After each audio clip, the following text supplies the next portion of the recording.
In this nitty-gritty Let's Play live stream, we are going to be playing American Mahjong at Mahjong Time. First, though, I'm going to share a short presentation. Actually, it's not all that short.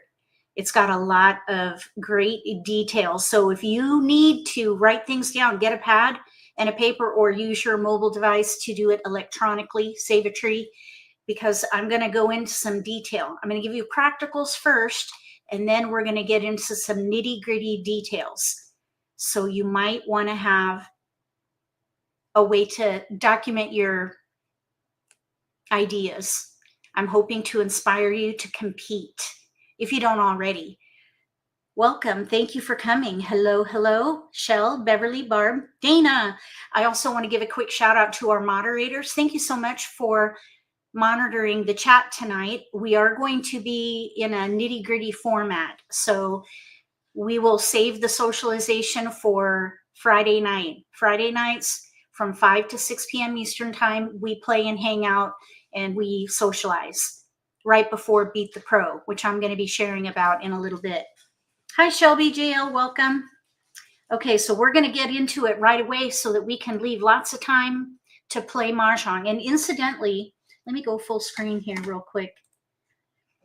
What we're going to do tonight is play at Mahjong Time after we go through this presentation, and we're going to do marathons because it's going to mimic what it's like to play in a round at a tournament. So we want to practice what we learn in this presentation. If we go over 100 players tonight, or players, I keep saying players. When we are over 100 viewers in the live stream, I'm going to keep on playing. And we'll play with whoever's online. Hopefully people in the live stream will join us at Mahjong Time, because I know a lot of people in the MAHJLIFE community play at Mahjong Time. So if we get to over 100 viewers, we'll keep playing.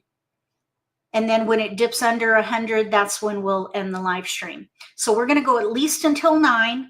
If we can get over 100 viewers, we're going to keep going. Okay. So right now we're at 42. We'll see how this goes. We need 60 more players to come. So invite your friends to come and join this live stream so we can have a nice long night of great games. I'm going to go ahead and share my screen again so we can get started on this presentation. All right, how to thrive in competitive play. I'm going to talk about each one of these at the end. Before we get into the details here, actually we're going to do practicals and then we're going to get into the nitty-gritty details. But before that, I just want to know how you play the game.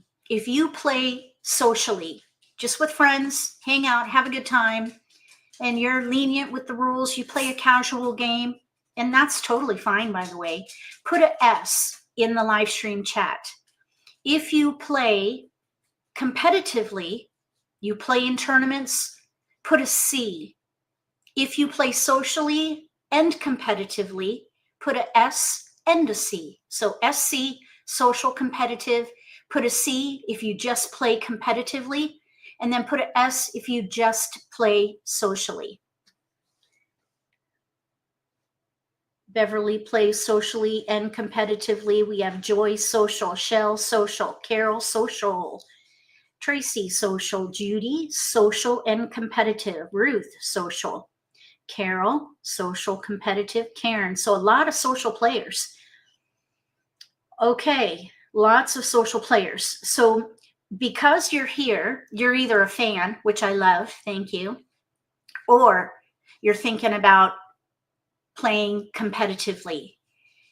If that is the case, if you are curious about playing competitively, put a T in the chat for tournament. Put a T if you're playing competitively. I'm sure you probably play in tournaments, but go ahead and just put a T. If you play in tournaments, or if you want to play in tournaments but haven't yet, put a T. Or maybe we should say new players, players who haven't but want to. T. Awesome. Okay, well, I'm hoping to have lots of information for you.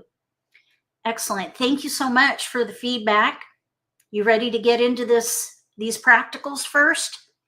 We're going to do practicals, and then we're going to get into some nitty-gritty details on how to thrive in competitive play.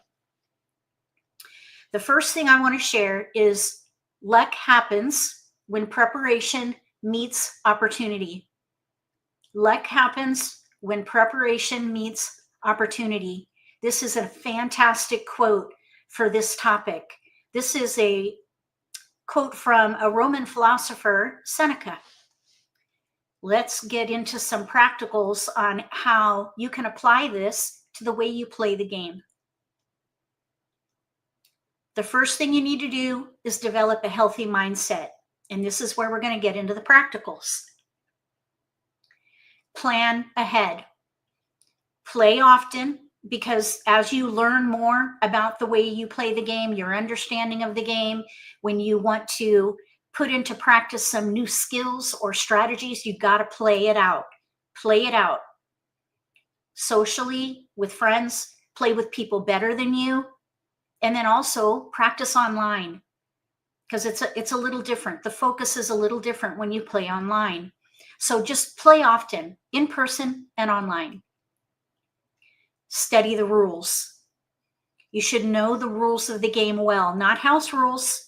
You want to know the National Mahjong League rules, because the tournament rules are based on National Mahjong League rules. And then each tournament director establishes their own set of rules, because tournaments in the US are not regulated.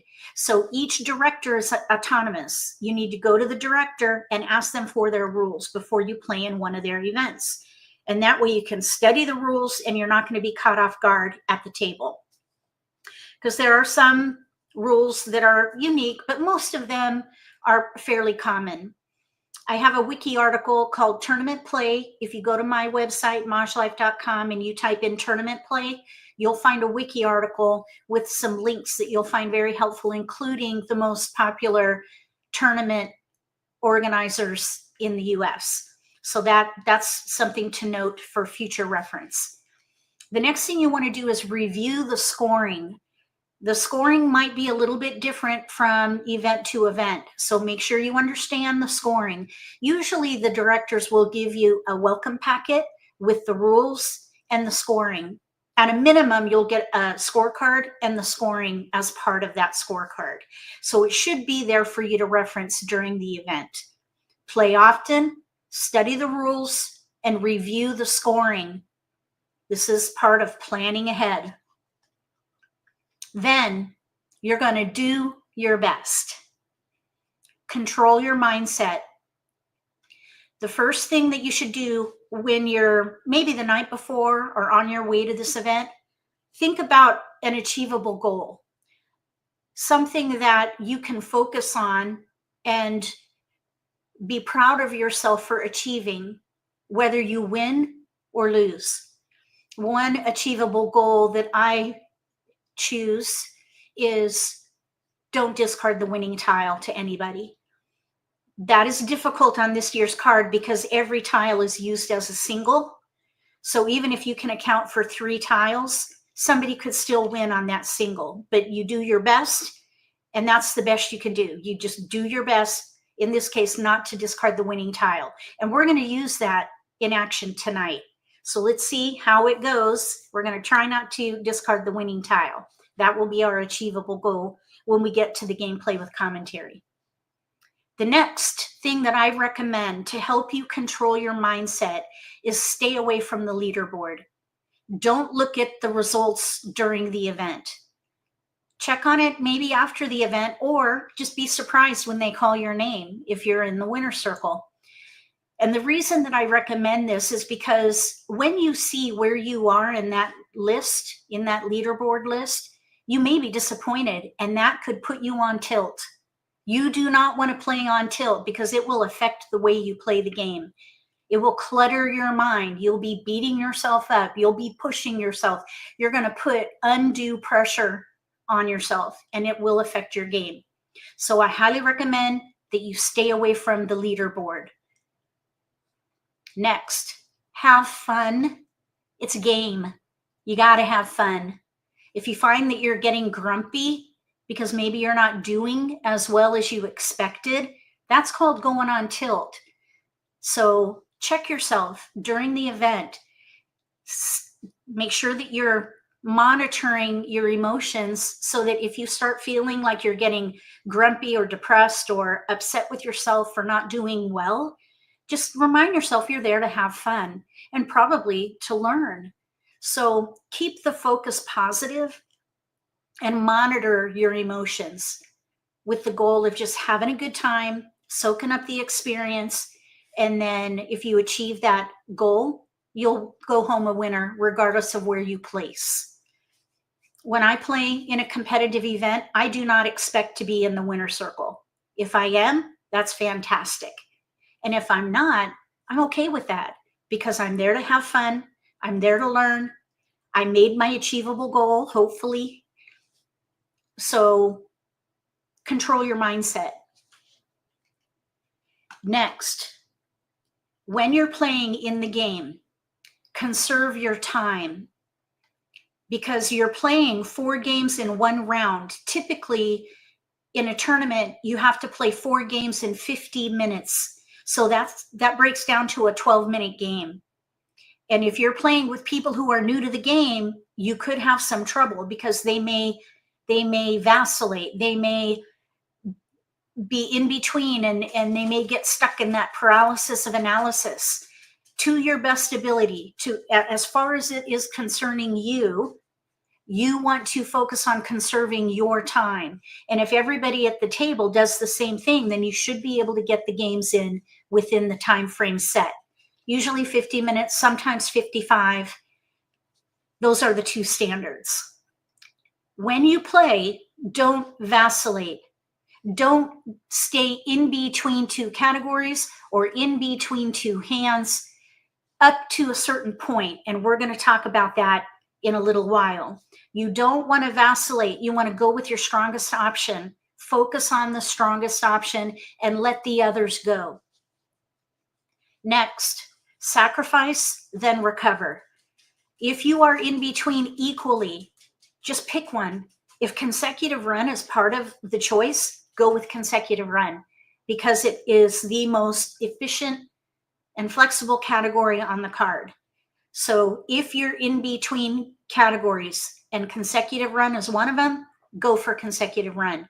Focus on one category or one hand. Don't vacillate. Sacrifice and then recover later. Depending on the kind of hand you're playing, you may be able to recover by switching hands or maybe using jokers. Next, now this one, I don't want you to misunderstand me because I don't recommend stopping the Charleston, but sometimes it is a tool to help you conserve time. If you are in a round and the first 2 rounds are really slow, even if the first round is really slow, consider stopping the Charleston because that can help you recover time to fit in that 4th game. If you do not play the 4th game, you will get a 0. And if you compare that with another group at a different table and they're able to play 4 and you're only able to play 3, that can hurt your overall score. So if you're playing with slow players, consider stopping the Charleston. Do just 1 round, right across left, optional across, and that's it. Do that as a last resort. I just want to be clear about that because the Charleston is where you transform your dealt hand. You want to go through the total Charleston, but if it means missing out on the 4th game, consider stopping the Charleston. Hi, Wes. Welcome, everybody, if you're just joining us. All right, next, we're going to talk about advantages. You got to understand the advantages. American Mahjong is a little different than other versions of the game, but there are some nuances that you can leverage and really just human nature too. If you just understand people, you might even be able to leverage or use that to your advantage, what you learn from people. The first thing you want to think about is luck. There's luck in the game. Luck is the nature of the beast when you play any game. It comes in three ways when you play Mahjong. First, your opponents. You don't have any control over who you play with. You could be playing with brand new people. Maybe you're sitting at a table and three of them are brand new to competing. Maybe even someone is new to the game overall and they're just on a fast track to learning. Maybe they've only been playing a couple of months and here they are at a tournament for the first time. That can affect your luck because of the way they play the game. They haven't learned the nuances of the game yet, so they may make some moves that could help your opponents. As an example, you do not have control over who you play with. That's part of the luck when you play competitively. Next, your dealt hand. You have no control over the first lineup. When you get your dealt hand, those are random tiles from the wall. You have no control over that. The next part where luck comes in is your picks from the wall. When you pick a tile from the wall after the Charleston, you've got to be able to pick your tiles to help you continue with hand development. Sometimes you get what you need and sometimes you don't. It also depends on the kind of hand you choose. And if you think about these three things, luck comes into the game through the opponents, your dealt hand, and your picks from the wall. The rest is up to you. This is where skill comes in. And that's what we're going to focus on going forward. Does anybody have any questions so far? I want to talk about how you can differentiate yourself at the table. The first thing is to master hand development. In American Mahjong, we have prescribed hands, and choosing what hand to play is key. You've got to learn how to assess your starting hand, choose the strength of the hand, and focus on the predominant pattern or maybe multiples with most of your tiles and gather so that you have something to work with. You got to master hand development, and we're going to talk about that a little bit tonight. Next, you're going to leverage the power of position. Just like when you play poker, I don't know if we have any poker players here. Do we have poker players? Put a P in the live stream if you are a poker player. Position is something that is really important in poker and in other versions of Mahjong. In American Mahjong, it's a little bit different, and I've assigned position in a different way, and we're going to talk about it tonight. It may be something brand new to you, and I hope that you'll give it a try because I think it works really well, especially for managing your expectations, but also helping you decide how much risk you can take in the game, and then later when to push to win and when to fold. So power of position, we're going to talk about that in just a little bit. We do have poker players here. All right, I think that you're going to appreciate when we get to this power of position then. The third way to differentiate yourself is to correctly execute tactics. You've got to know some strategies that have been proven to work, but you've got to be able to understand the timing of when to execute these tactics. I remember playing, I was actually teaching somebody once, and they were holding a pair they didn't need during the Charleston. And they said, oh, I want to hold that pair because that'll be good joker bait. That is not when joker bait works. Joker bait doesn't work until the middle of the game. So they were hindered. They were hindering their hand development because they held on to joker bait during the Charleston.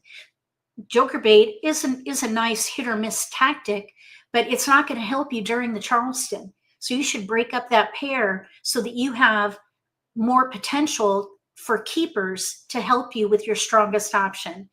So it's just a little bit of an example of how not to execute a tactic. You've got to understand the tactics, and you've got to know when to let them loose, when to apply them. We're going to start with master hand development. This is the first part. And I'm going to give you 3 tactics to help you master hand development. These 3 tactics are a great way to simplify your decision making. It will not only simplify decision making, but it can help you conserve time because it makes it easy for you to decide what to focus on. Going forward, we're going to talk about a lot of concepts like hand development, and then we're going to go over milestones, and these all have to do with strategy by wall. And I want to give a shout out to Tom Sloper because I first learned about strategy by wall through him and his website, Sloperama. And I took hold of it, I embraced it, and then I added strategies myself. So I call this Hop Choice Strategy by Wall, but the foundation came from Tom Sloper. So thank you, Tom. I just want to say thank you and give credit where credit is due. When you get your or when you set up the tiles, you create walls, and this is basically the pick where you pick and discard from, or you get your dealt tiles and you pick and discard from this wall. East is by the way, they're dealer in name only. They're not actually going to deal the tiles. They're going to roll the dice and break the wall. And that's where the deal starts. So they take the first 4, the next player takes 4, etc. So these players are going to be taking their own tiles. So this is kind of what the old bird's eye view of the table might look like during the dealing of the tiles. I call this the preliminaries. So once everybody has their tiles, you're going to look at your hand and you're going to decide what you're going to focus on. And everyone else is going to be doing this as well. And then you're going to do the Charleston. I call this the pregame. This is the hand development accelerator. This is when the transformation happens. You get up to 21 tiles to transform your dealt hand into something that can help you with the pick and discard phase of the game. Just remember, it's a hand development accelerator. So you want to try to do all the passes. You don't want to stop the Charleston if you're in between. Pick your strongest option and keep going. And I'm sure we're going to have time to talk about that as we go. When or after the Charleston, after East discards their tile, the rest of the tiles are divided into phases. We have the begin game, and that's about the first 7 picks in the wall. That's what you see here with the yellow line. First 7 picks, that's the begin game. The middle game is the next 40 tiles-ish. And then the end game is the last 40. So think about the game in phases. And it's a great way, by the way, to compartmentalize your tactics, because then you're not going to be so overwhelmed thinking about what's coming up. You're thinking by phase, compartmentalize it and focus on the current phase, reassess, focus on the next phase, reassess, and then finish it out, hopefully a winner. So we're going to talk now about what the game might look like after the Charleston. So we have, actually this can apply after the Charleston, but also when you first get your dealt hand, because some people we may have some people who are fairly new to the game. So I want you to think about these tactics as how to pick a hand for one thing, but also how to assess how well you're doing and what to focus on as you're developing your hand. The first tactic is to optimize. This is when you target multiples. So when you first get your dealt hand, you want to look for a pair Pung Kong, and you want to target multiples, because American Mahjong is a game of multiples. Every hand on the card uses at least a pair. Most have Pungs and Kongs. So if you start with those, if you let those drive your decisions, you're going to set yourself up for success. I call that tactic optimize. Optimize by targeting multiples. Find your multiple, look at the rest of your tiles, keep tiles that will support that multiple, and then gather tiles for those. And eventually you'll be able to choose the right category and later the right hand based on the strength of your hand. In this example, we have a lot of 1, 3, 5. There's also 2, 3, 4, 5 in here. Either one would work. The next tactic, I skipped one, sorry about that. The next tactic is to maximize. This is important, especially when you have no multiples. If you have no multiples, look for the predominant pattern. That's going to be where you have tiles that you can use that make up most of your hand, that can be used for a particular category on the card. Like this example here, we have mostly 3, 6, 9. So we would be maximizing with 3, 6, 9 because we're going to use most of our tiles. So if most of your tiles are 3, 6, 9, play that category. And don't be distracted if something comes in that goes a different way, unless it changes the predominant pattern. Sorry, I have a hair in my eye somewhere. Okay, next, streamline. Streamlining is when you play consecutive run. Now, consecutive run hands are not just in the consecutive run category. They're also in Winds and Dragons. There's a couple of quints, and there's a couple of singles and pairs hands as well. So consecutive run is a powerful category because there are 9 tiles, typically up to 5 tiles in a range. So there's this flexibility there, and that's nowhere else on the card. So if you streamline, you're going to set yourself up for success, especially if you can also maximize or even optimize. And that leads me to a power play.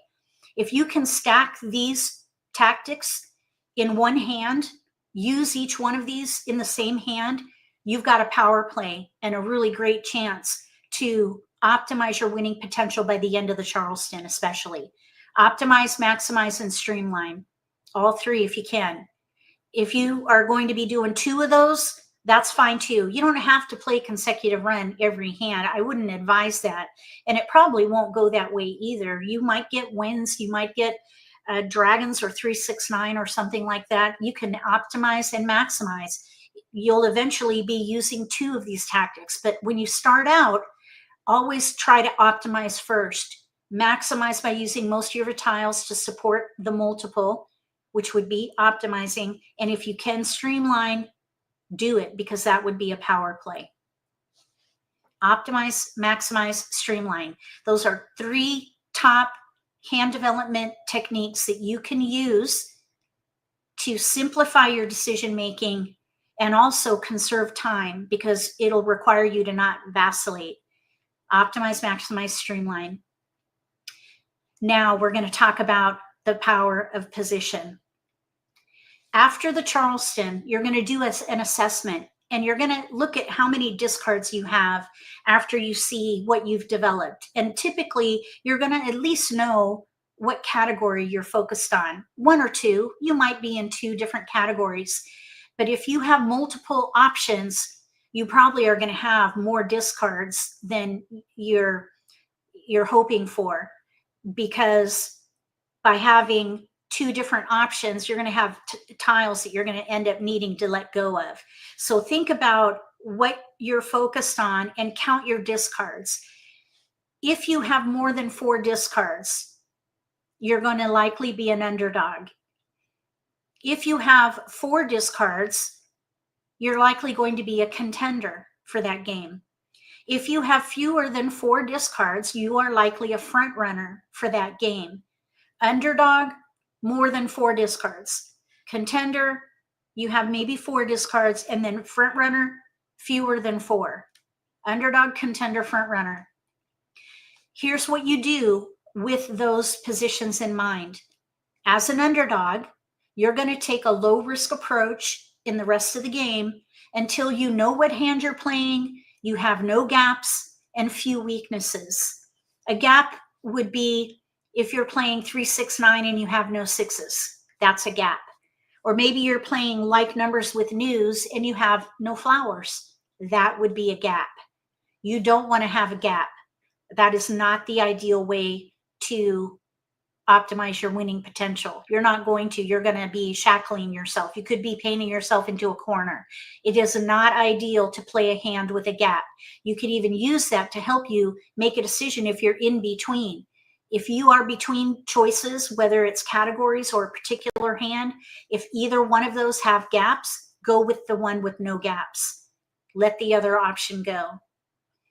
A weakness would be if you need, let's say, 2 pair and you have singles. Those would be 2 weaknesses. Or let's say you need a pung and a kong and you have a single and a pair. Those would be weaknesses as well. So when you have gaps, when you have weaknesses and lots of discards, consider yourself to be an underdog. Take a low risk approach. If you have 4 discards, you know what hand you're playing, no gaps, take a moderate risk approach. You still probably need to gather more tiles and build some strength. You can take a little more risk than someone who's an underdog. If you have fewer than 4 discards, regardless of risk, expedite hand development to keep the lead in the game. If you have, for example, a hand with no gaps, you're ready to claim discards to make exposures. Even if you need to claim a discard and make an exposure with 2 jokers, it will be worth the risk because you have a hand with strength in it as a front runner. So you can stay in front and even put your opponents on defense. Try to keep the lead and expedite hand development if you're a front runner. Here's some examples. We have consecutive run, 3, 4, 5 in BAMs. There's a single flower 2, 1, 2, 3, 1 crack pair, 2, 3, 4, 5, pair with 4, 5 dot. So we could play consecutive run. We could even play odds, 1, 3, 3, 5, little odds. That would be hand 2-1, second hand down. We could play consecutive run 3-1. That would maybe be 2, 3, 4 in dots with a pair of flowers. We could play 1, 2, 3, 4 cracks and dots. We could even play 3, 4, 5 single pair Kong. So there's 1, 2, 3, 4. Oh, we could even play, did I say 1, 2, 3, 4 cracks and dots? 3, 4, 5 single pair Kong. 1, 3, 5. That's 1, 2, 3, 4 different potential hands. We're in between. We're not going to be able to use all these tiles. This player would be an underdog because they're spread too thin. We don't know what hand we're playing yet, and we have lots of weaknesses. We could only call maybe for one thing, the 1 crack. That's it. So this hand, even though it looks really good, it's weak because we can't really act on it. We need to gather more, and we need to drill down on these choices. So this player would be an underdog. Here's year number 4, news concealed with the year. We have a couple of jokers, which is nice, but there are 2 pairs in that hand and 4 singles. This player would have 5 discards, so that makes them an underdog. So they would need to play a low risk game until they build some strength, until they draw tiles from the wall to help them fill in for south. They need north-south pairs. They need another 2 BAM. So once they start filling in and strengthening the hand, they're going to be an underdog. 5 discards makes them an underdog. Here's odds number 1, 1 suit, 1, 3, 5, 7, 9. No gaps for that hand. We have 3, 7 pair there. That's good. The pairs are in hand, but there's a couple of weaknesses here. The 1 crack needs to be a pung. The 5 crack needs to be a Kong, and we can't do anything about it until we draw. They have 4 discards, so that makes them a contender. They can use jokers here because the pung of 1s and the Kong of 5s, those can be jokers. So they have a pretty good start, but they need to do more work. So they need to take a moderate risk approach. So there's not much they can do until they draw the needed tiles. Here's another example, consecutive run number 8. This would be the concealed hand, 7, 8, 9, or I'm sorry, that's 7, 8 BAM, 7, 8 dot, 9 crack pair. If they were to play the concealed hand, there is potential for the fourth hand down too. I think we're going to talk about that next. If this player plays that concealed hand though, they would have to discard the 9 dot, the green dragon, the south, and the pair of 9s. That's 5 discards. So I would say they could be a contender because they might be able to get a joker out of the 9, depending on what happens. That's the example of joker bait. You may be able to get a joker with a pair you don't need if you do it right, if the timing is right, and if your opponents need that tile. It's hit or miss, but when it works, it is very exciting. We're doing an analysis on this right now, and the current rate, success rate for joker bait is 7.6% after, I think, a little over 225 attempts. So it is a hit or miss strategy, but it might help you get a joker in this hand, which we would need. We need to get that 9 crack in here for sure before we could consider ourselves a front runner. They could also play consecutive run number 4, 7, 8, 9, single pair Kong, bams, dots. They would have 4 discards if they played that hand. I would say they would be a contender. And with just a couple of picks, maybe one more keeper even, they could bump up to front runner because they have their single 7, they have both, and the 7 dot, 7, 7 singles, they have their pairs. All they need are the 9s, and they can use jokers because those are Kongs. So they could easily bump up to front runner just with one good pick. Here's another example. This is what I call a hand of least resistance. Pung Kong or Pung Pung Kong Kong. 2 pungs, 2 Kongs, 1, 2, 3, 4. You can use any number of jokers with this hand. It's relatively indestructible. With that hand being the focus, we would have 5 discards. The 2s may or may not yield a joker if played right, but we only have 3 discards, clear discards. So, and you never know if someone's going to need the joker bait tile. If someone discards that 2 before you do, that's not going to have any power. So you got to be mindful of what's happening at the table and adjust your position as it goes. But starting out, I would say they could be a contender. And the reason is because they could pung the 1, pung the 2, Kong the 3 or 4. They need one good pick and they'll be set.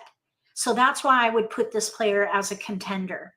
Incidentally, all of this power of position is really useful if you ever play with 5 players, where you're looking around the table and you're trying to predict who could win.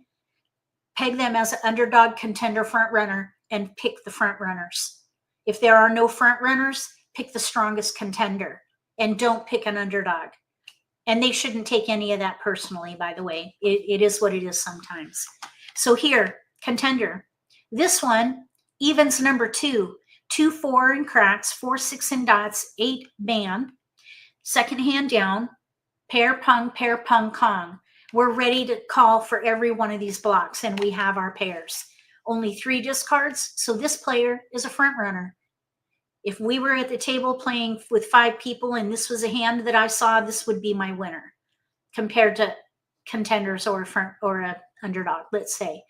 If this is your hand and you're playing competitively, you're a front runner, play to win, claim a discard even for that 6 dot. Even if it's one of the first tiles out, claim it, get it out there. You discard one, you only have 2 discards left. Someone throws a 4, you claim that, expose. You've got 4, 6 out. All you need to do is Kong to be your winning tile. Something like that. I kind of envision it that way. I think about what might happen and plan out my discards as well. So this player, front runner. Okay, now, any questions, by the way, about position? And we're going to play the game, and I'm going to talk about position as we go. Consecutive run was the best choice. Yeah, pung, pung, Kong, Kong. That's a great hand. Relatively indestructible. We're going to go now into some nitty-gritty details on strategy by wall. I'm going to give you milestones to help you pace yourself. This is going to help you know when to execute tactics.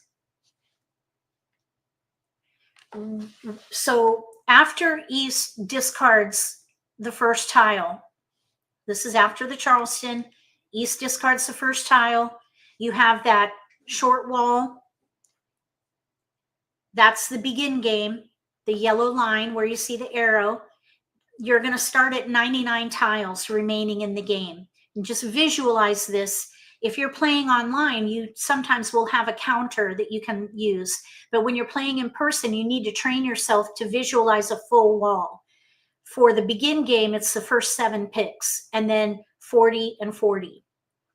So after East discards, you want to assess your position.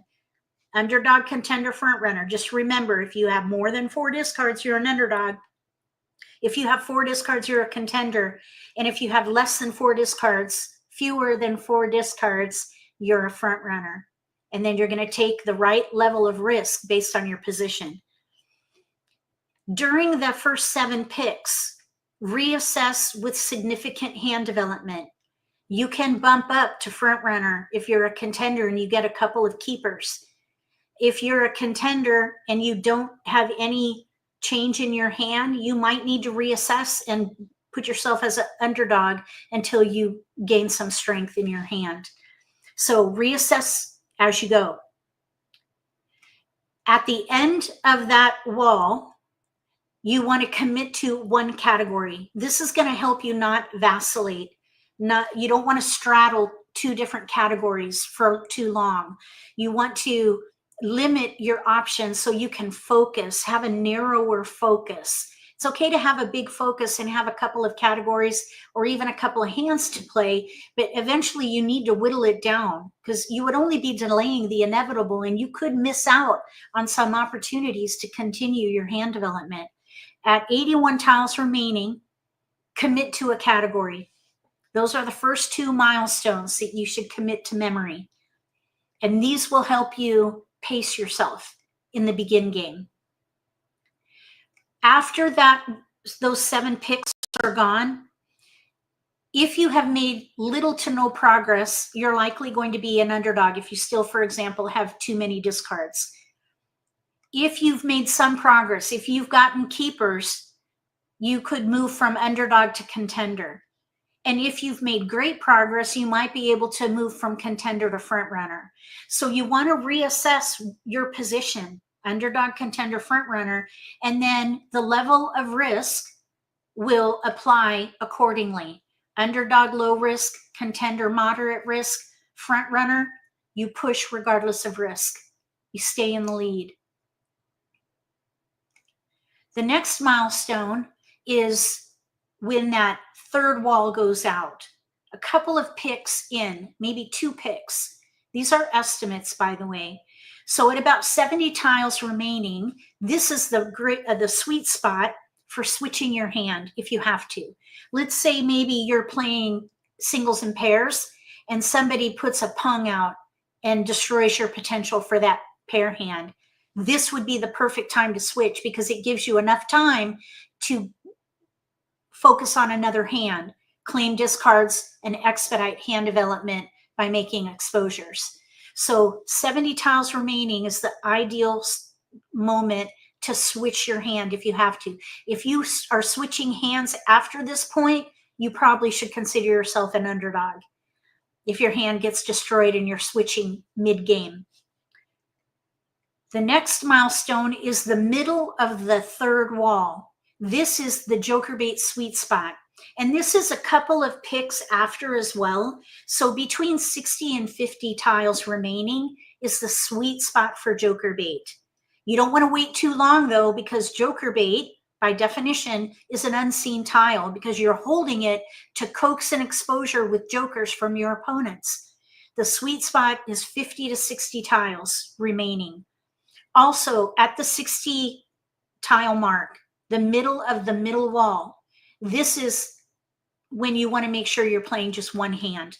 You got to commit to one hand so you can get laser focused on that one hand.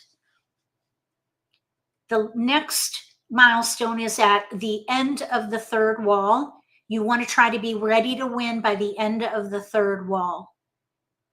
That's why this is a great concept for pacing, because if you want to be ready to win by the third wall, you need to make sure you know what hand you're playing a few picks before that. You need to know what category you're focused on a few picks before that. So if you think about it, you're setting yourself up for success by following these milestones. If you can be ready to win by the end of that third wall, you have a really good chance of winning. Now, it depends too on what's been discarded and what's been exposed, and we're going to talk about that more later. The next milestone is a couple of picks into the last wall, the fourth wall. This is when you want to just check on risk. How much risk will you have to take to further develop your hand? What's been discarded and exposed? You got to take all those things in mind so that you make the right choice, because the next milestone, just a few picks from there, is whether you're going to push or fold. This is called push-fold judgment. You're going to decide if you're going to play to win or you're going to break up your hand and block your opponents. That is a few picks in from that fourth wall. Those are the milestones. And if you train yourself to keep an eye out for those and make decisions along the way, you'll be able to pace yourself and manage your expectations, but also know how much risk you can take playing the game. I want to talk about weight patterns because they matter. A weight pattern is all about the type of tile or the block that you're waiting to complete. That is your weight pattern.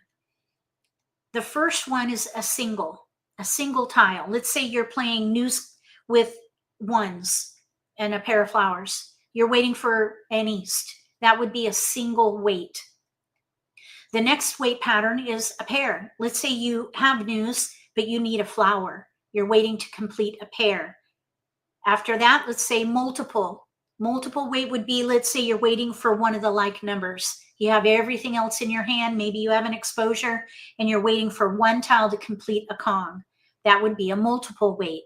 A multiple is pung, Kong, quint. You could have a double weight. Let's say, for example, you're playing news with the like numbers. You've got your pair, you've got news. And let's say that you have two pungs in your hand and two jokers.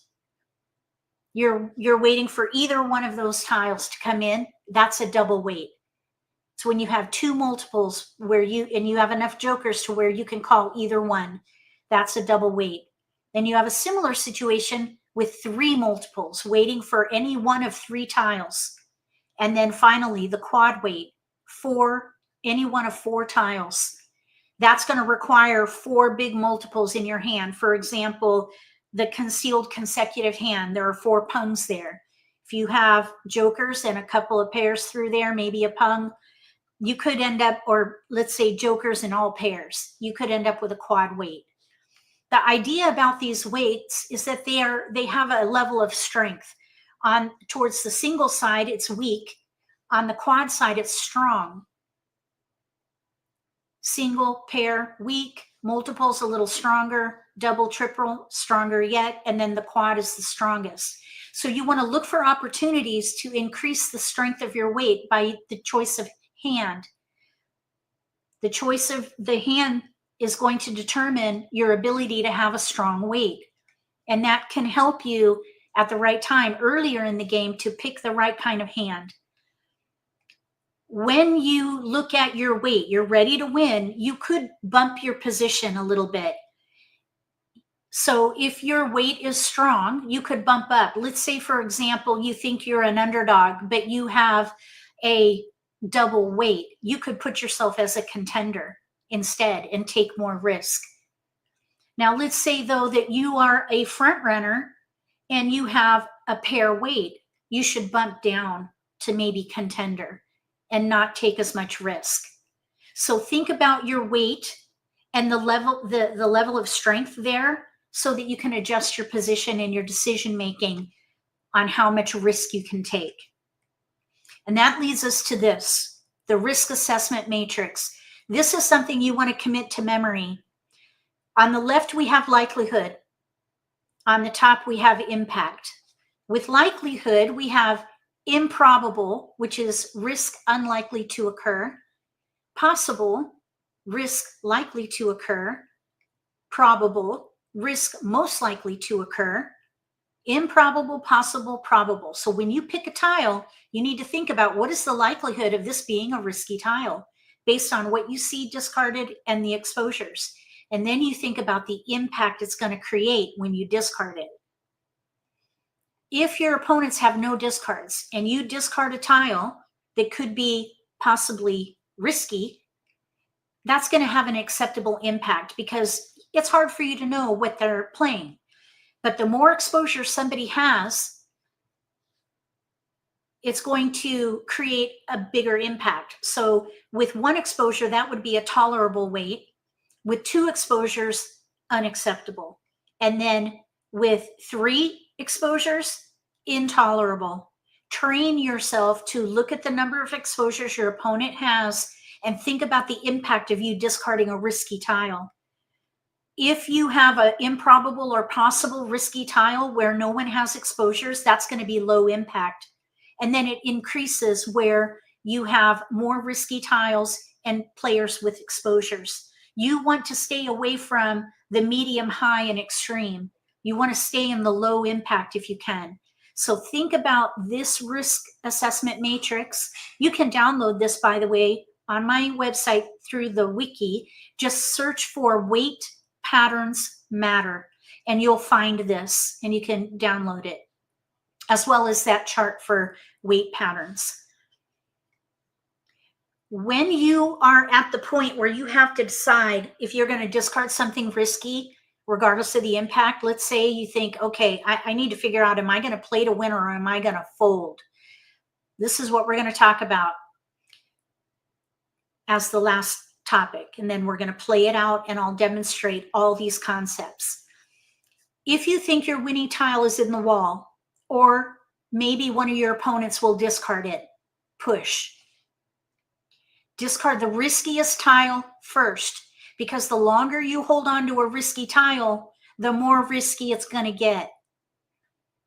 Accept the consequences with dignity. If you discard the winning tile, you're playing to win with good reason. Just accept the consequences with dignity and move to the next game. If you think the potential of getting your winning tile is slim, fold. What that means in Mahjong is that you break up your hand and you discard safely to block your opponents. Do not claim discards for an exposure. Discard tiles that have been exposed or previously discarded. So you're going to be looking at the table to discard the best, the most benign tile to keep your opponents from developing their hand or winning. Save your jokers for the very last discards. Final push. Play your best game one at a time. Keep the lessons, leave the losses. This is how you will thrive in competitive play. All right, that is going to do it. So I hope you found it helpful. We're going to play in marathons now, and I'm going to talk through all of these concepts in the next, let's see, I guess, hour or so. If we get over 100 viewers, we'll keep going. So we'll get to play at least one marathon. So I'm going to close this presentation. And we're going to play at Mahjong Time. Thank you, Sandra. Okay, so let's join a marathon table.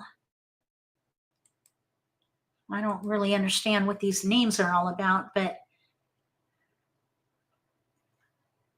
maybe we can create our own marathon. Oh, I guess it doesn't matter. Let's just join this one. Hello, Judy. Welcome.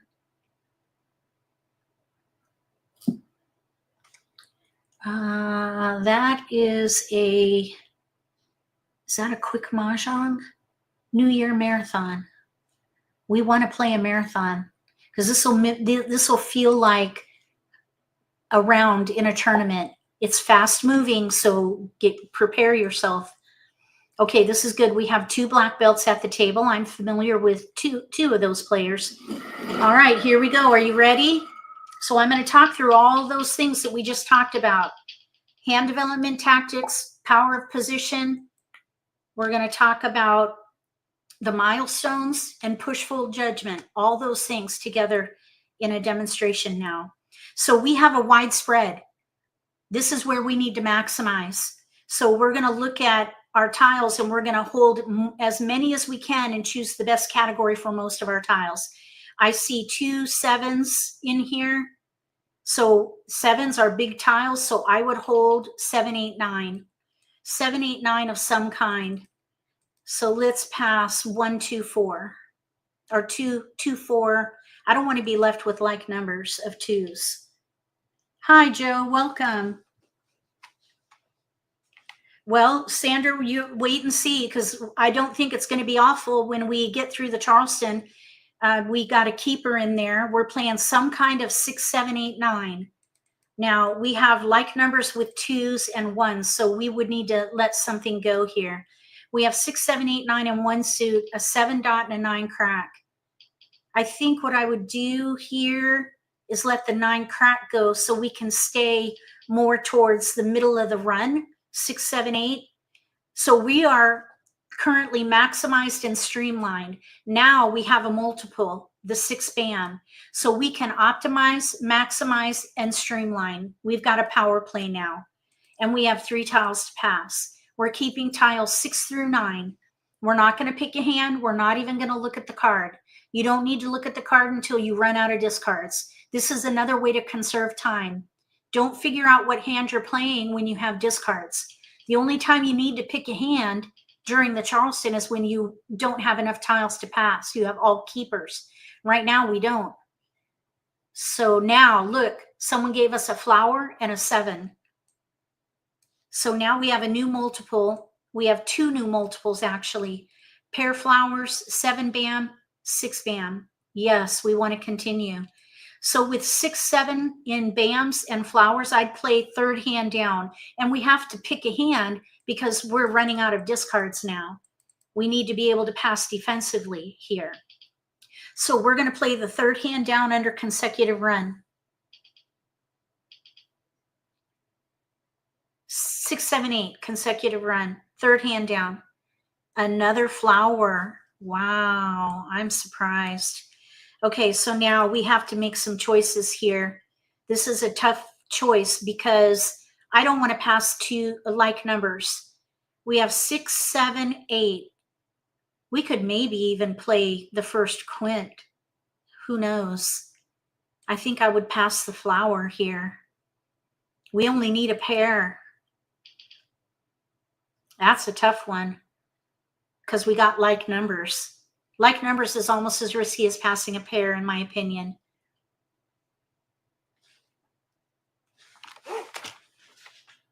Okay, 1, 4 north. That's fine. We can pass these, no problem.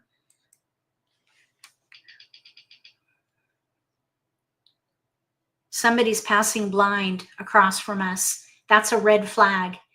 So this player across from us, they could be in between hands, but they're a black belt, so I don't think so. I think they have a strong hand, so we might even not do the optional cross with them.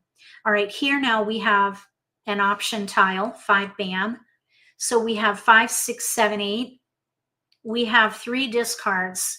They went 3, so maybe they didn't get what they needed. Let's pass 3. So we have 1 hand, 3 discards, really 4 discards because one of our tiles is an option at the moment. So I would say we're probably a contender. We could even play 5 through 9 and let the flowers go. We don't need a 1 at all. So we have 4 discards either way. Bamboo. If we place, let's say 5, 6, 7, the 8 would go away. 9, 7, 4. 9 we're dots. in between. So I'd say we're a contender either way, depending on which hand we 1 play. bamboo. We can Kong 6, 7. but we need to build on either the 5 or the 4 8. bamboos. So it's just going to be a matter of which one.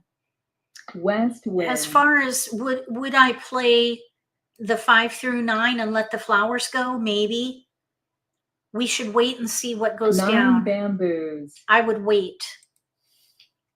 I don't think our hand is strong enough to make that choice. If another 6 9 characters. bam goes down, we could decide then if we want to pung. This 3 8 bam bamboos. needs to be a pair. So I think I would wait 7 until dots. we have either a 5 or 7.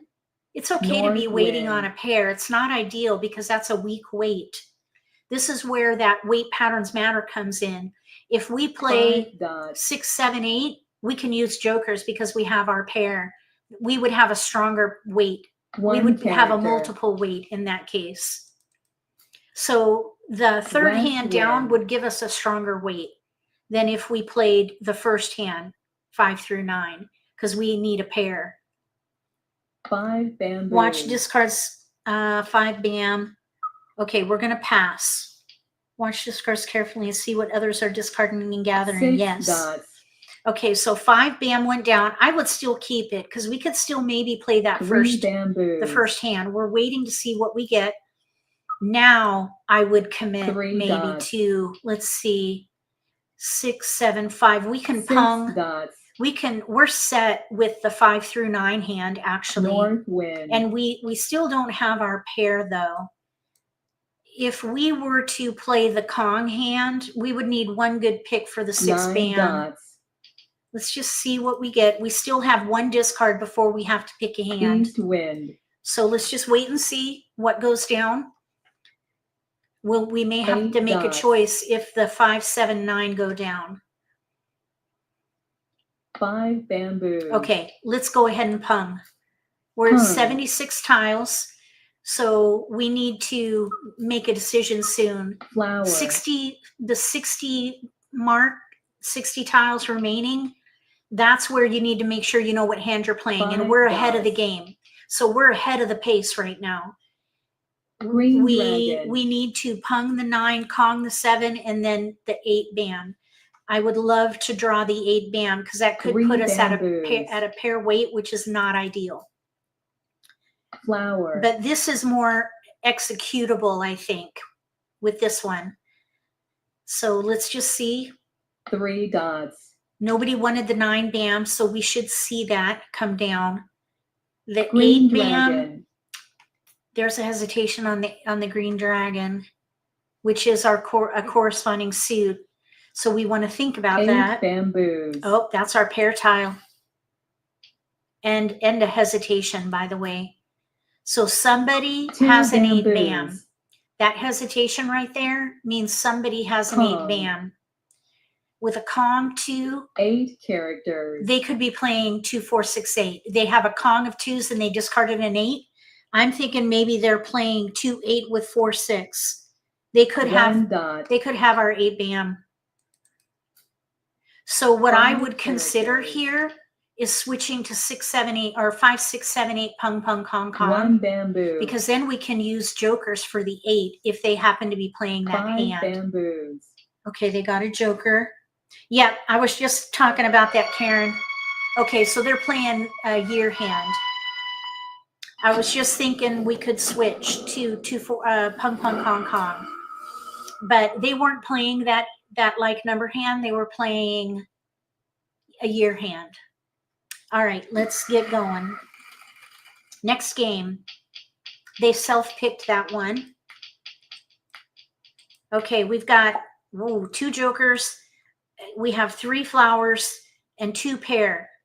2 pair. Those don't really go together either.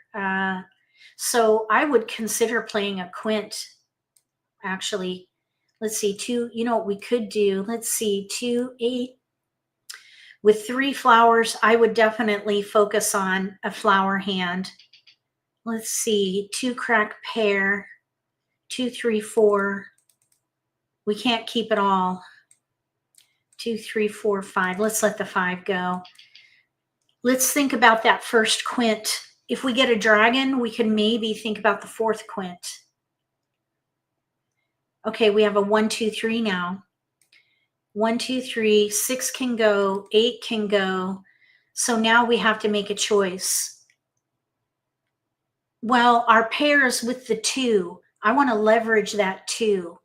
We're going across to Charna. Let's let the 4 go. And let's keep the 8 dot and let the 8 bam go. So let's see about the first quint. 1, 2, 3. We only need a pair of flowers there. We could also play the third hand down under consecutive run.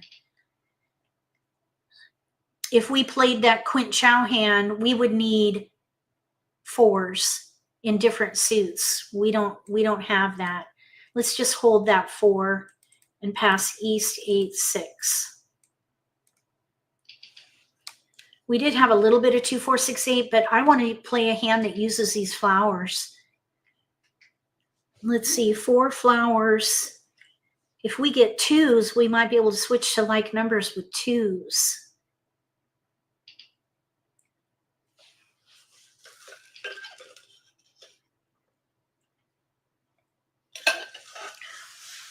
Okay, 5. West. Oh yeah, we want to keep going. We can hold the 5 for a little bit.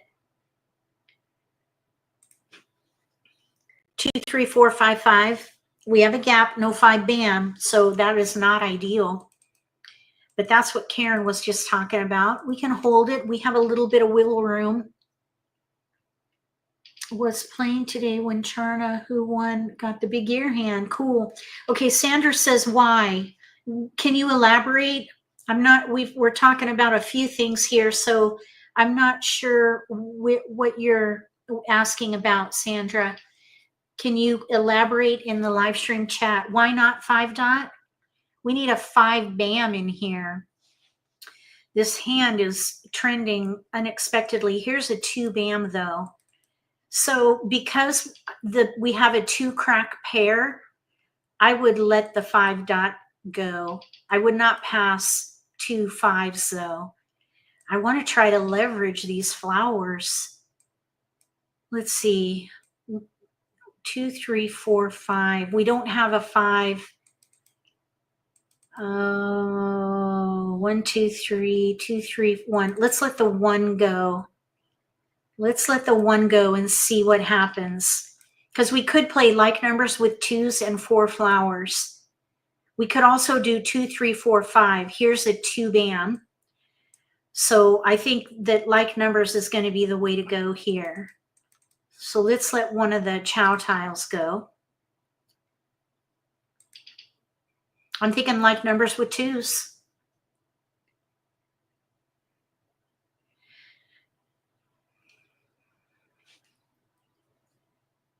Thanks for coming to the live stream.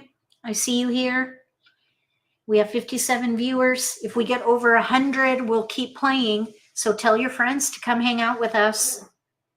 Give them a link to the live stream. Oh, oh, yeah. 2, 3, 4, 5, 5.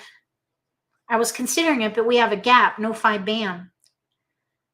Let's see. 2 crack. Here's a 4 and a 4. Maybe we could play a year hand.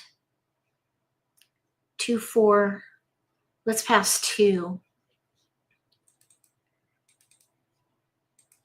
2, 4, 4.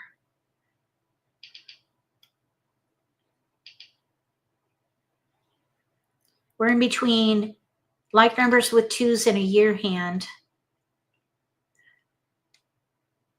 No white dragon though, so probably not. All right, let's let the 9 dot go.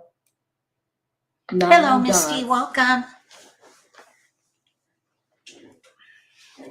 One character. The like number hand I would not have picked from the beginning because we have a gap. West wind. It's not ideal to play a gap hand.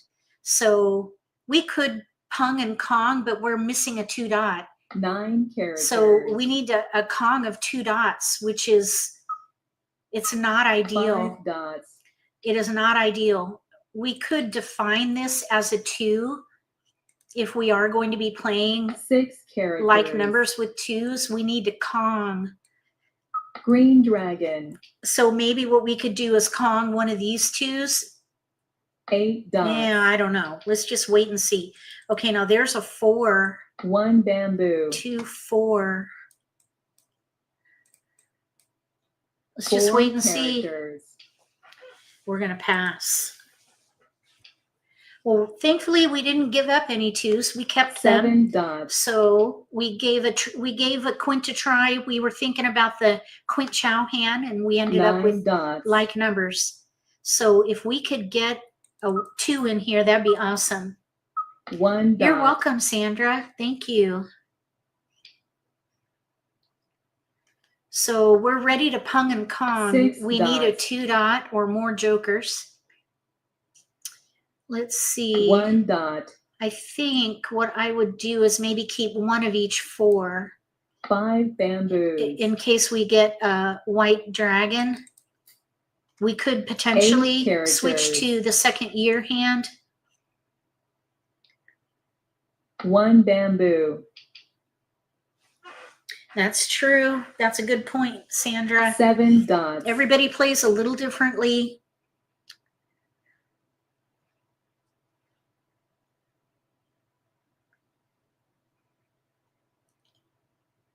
Two bamboos. Okay, let's pung.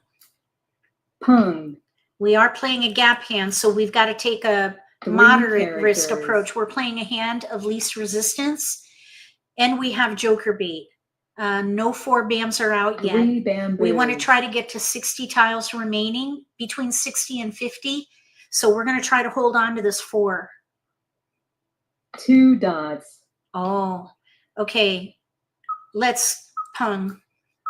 Pung. So technically now we're not playing a gap hand because we have a 2 here. 4 We are characters. risking these jokers, but that's okay because we have joker bait and we're ready to Kong our flowers. We're at 77 tiles South remaining. wind. I don't know. It's a bit early for joker bait, so I don't know if we can count on these 7 bamboos. to help coax an exposure. It's a bit too early. White dragon. Oh, we definitely don't need that. 7 dots. So it's nice that we don't have a gap hand anymore. It's a little risky because we have South jokers wind. exposed, but we really need just one good pick. So I think the risk is worth 8 it. dots. Okay, 70 tiles remaining. We got 2 more picks if we can get to that 60, 8 characters. 60 tile mark. 1 bamboo. Maybe 3 more picks. We don't have much wiggle room though. 5 characters. But right now, no 4s are out. Kong.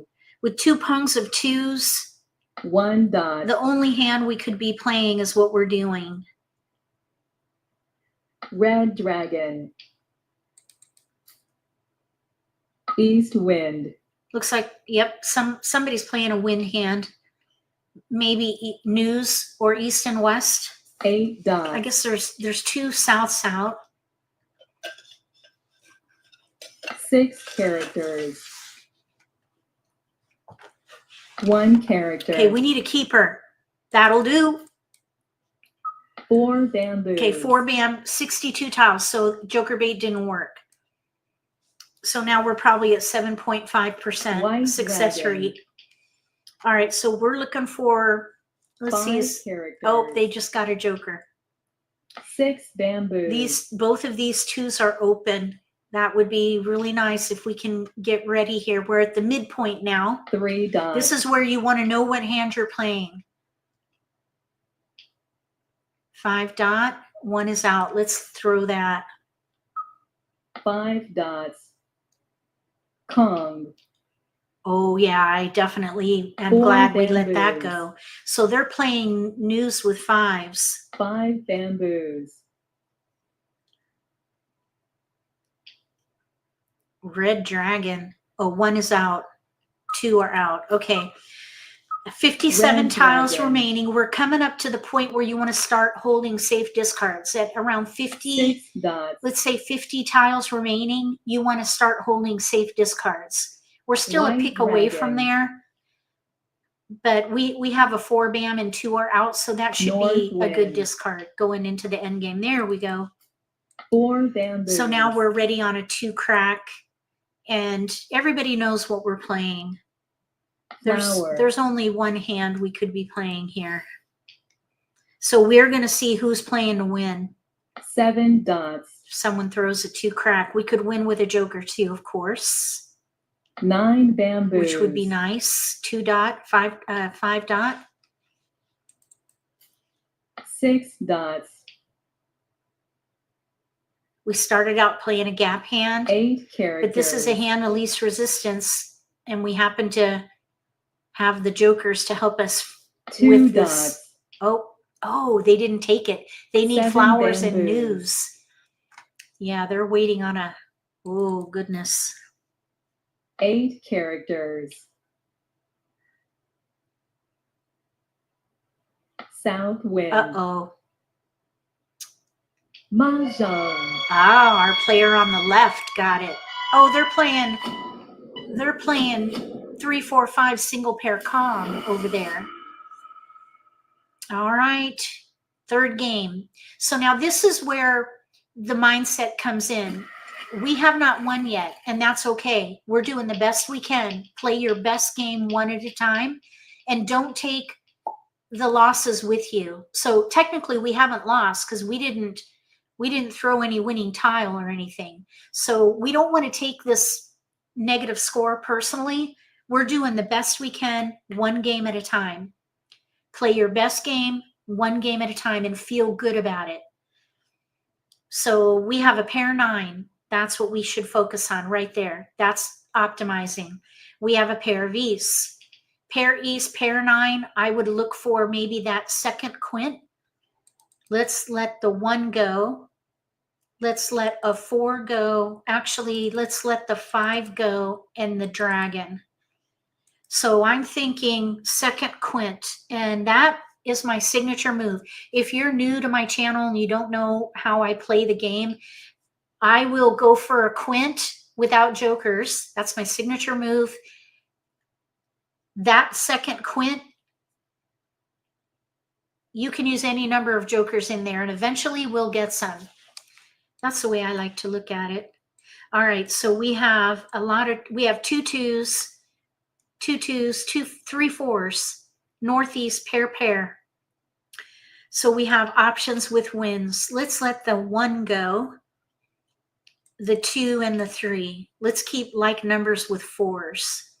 Maybe those will pair up and we'll be in better shape with 4s. Go where the tiles take you. Yep. Let the tiles drive. You make the decision based on the strength of your hand. Right now, our multiples are northeast 9.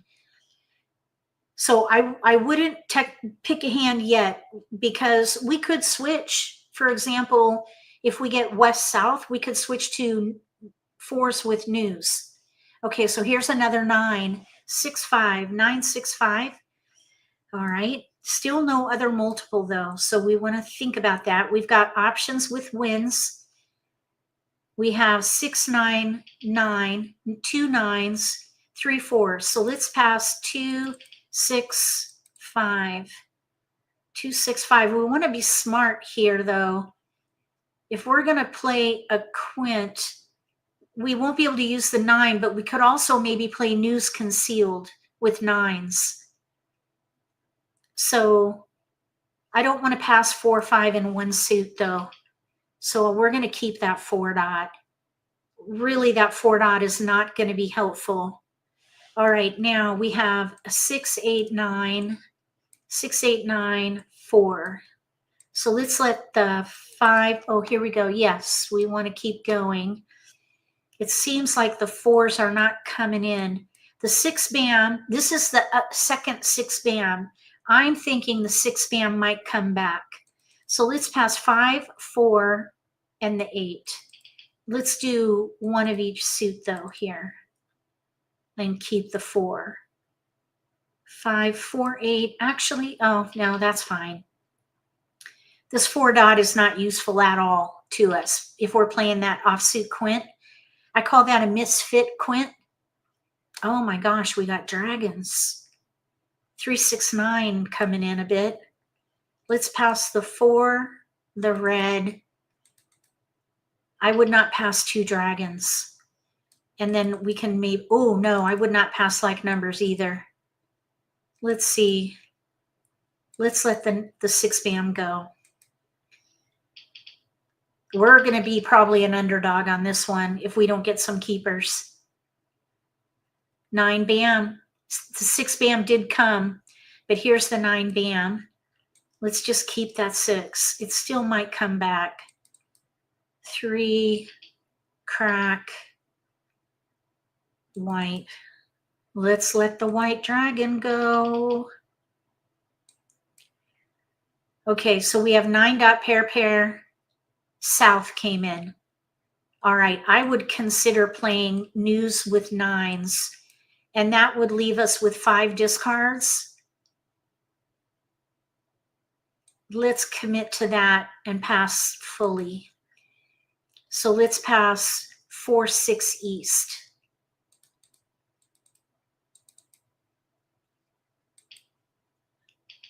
Yeah, concealed news wins.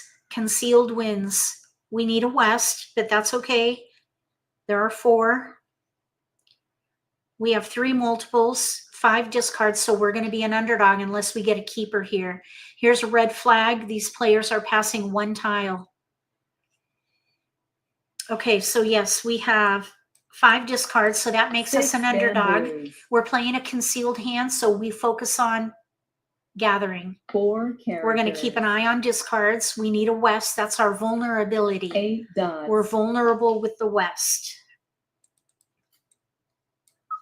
8 bamboos. So we're at the mercy of the wall. When you play a concealed hand, you are at the mercy of the 7 wall. characters. Really, everybody's at the mercy of the wall because that's where the luck comes in. But playing a concealed hand, you develop 6 your hand dots. by picking tiles. That's it. So we are 3 characters. at the mercy of the wall. Mercy. Mercy me.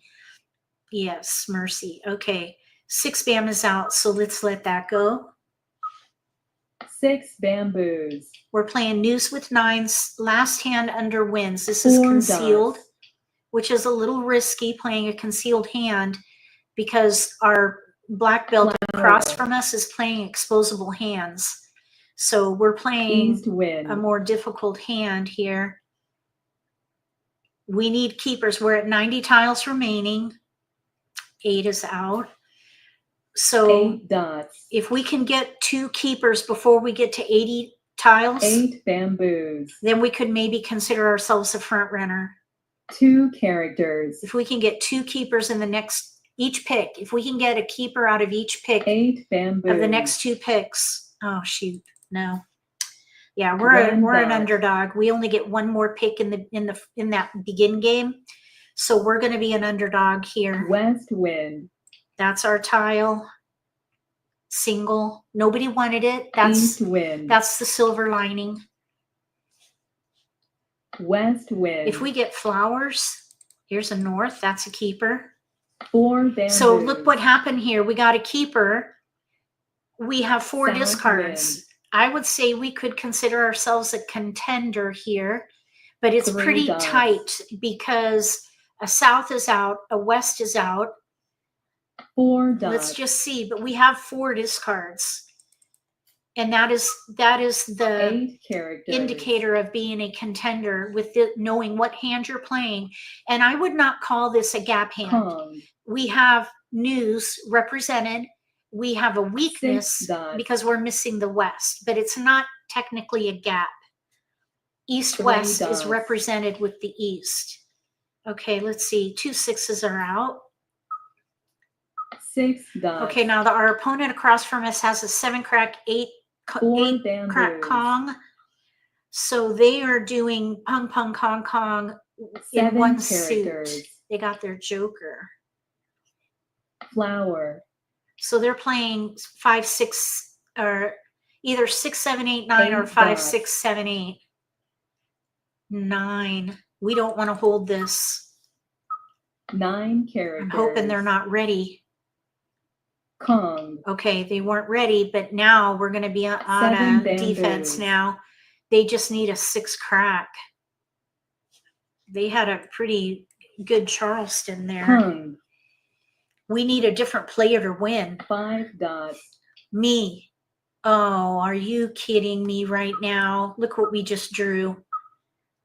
We're going to let the 4 go. 4 dots. We just drew a 6 crack. That's their tile. We are not discarding that tile. Joker. We fold. We fold before the mid game. Red dragon. Okay, so what could we switch to? They probably have 2 6s, I would say. We could switch to north-south with 4, 5, 6. 8 bamboos. We're not throwing that 6 crack. 4 bamboos. We fold. Green dragon. So let's just see what comes.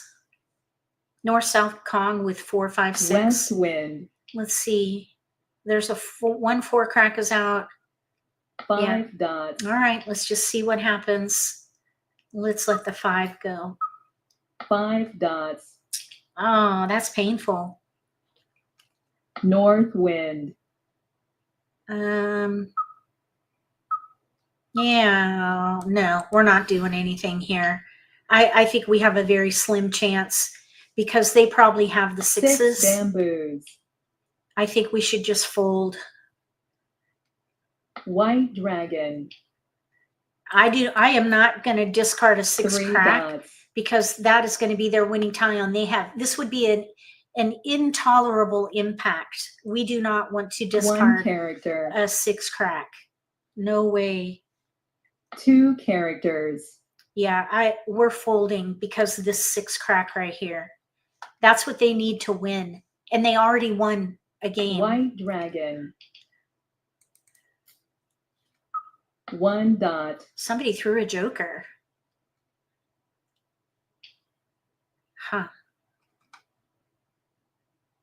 4 characters. Yes, I want to get through this game. Okay, that's the second 4 crack. 2 dots. If you fold, don't make exposures. Just discard safely. 7 characters. So that's what we're doing here. We're just discarding as safely as possible here. 9 bamboos. Okay, nobody wanted the 9. Joker. Oh, man. 8 characters. Yep, we're gonna try. Oh, they got it. I wasn't gonna throw it. That's for darn sure. So remember, we picked that achievable goal. Don't discard the winning tile.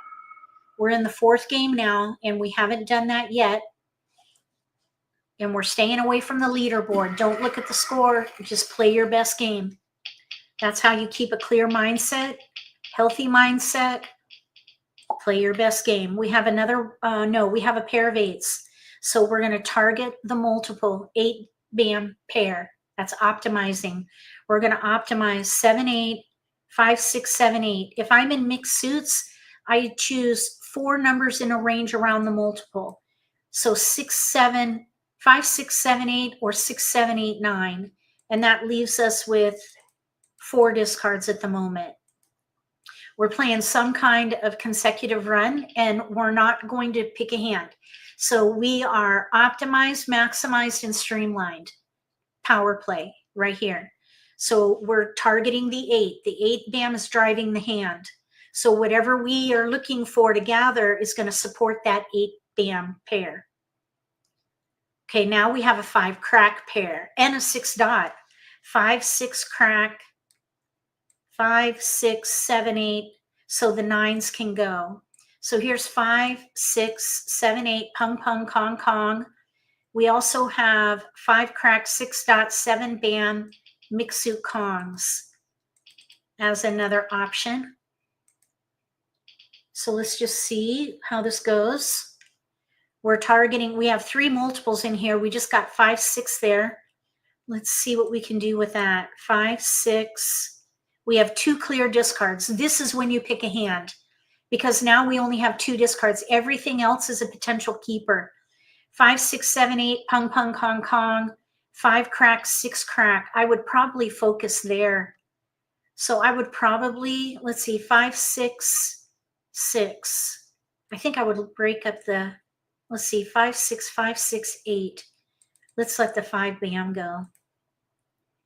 We could still do 5 crack 6 dot 7 bam and let the 8 go. There's a 6 dot now, so that's a pung. That would weigh heavier than a pair. So now we could do 5, 6 crack 7, 8 bam, or we can do 5 crack 6 dot 7 bam. So the 6 bam we didn't use, so we'll discard that and keep going.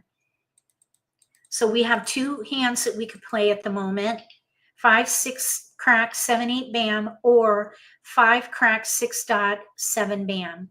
It would be ideal to get a 7 bam because then we can leverage that pung.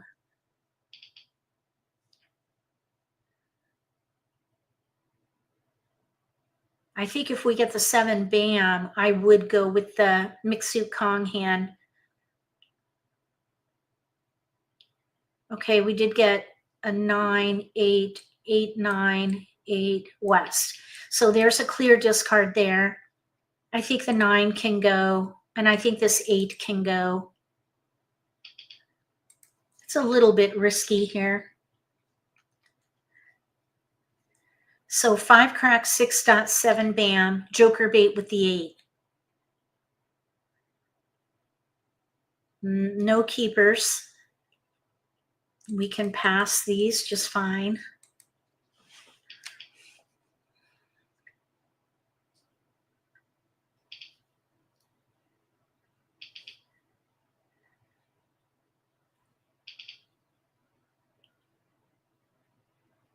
If we get a 5 dot, we could do the concealed hand.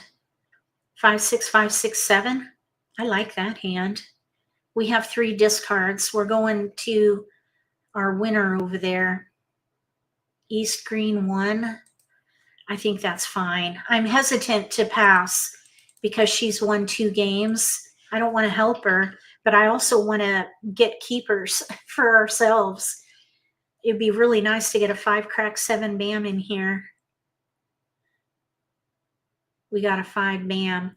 Okay, so dragon for dragon, wind for wind. 5 for, yeah, anyway. Okay, so we have 2 hands and 3 discards. I would say 1 dot. That we're an underdog until we pick a hand. 7 dot, 6, 7.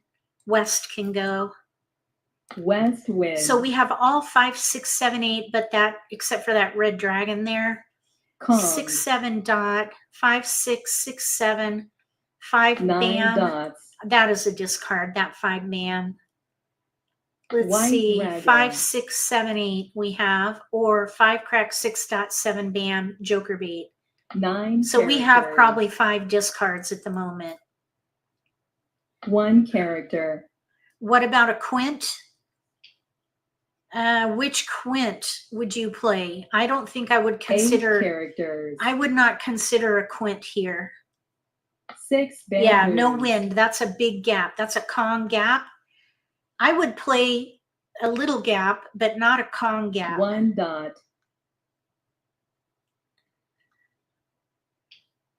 One dot. I threw the west, yeah, because we've got multiples here.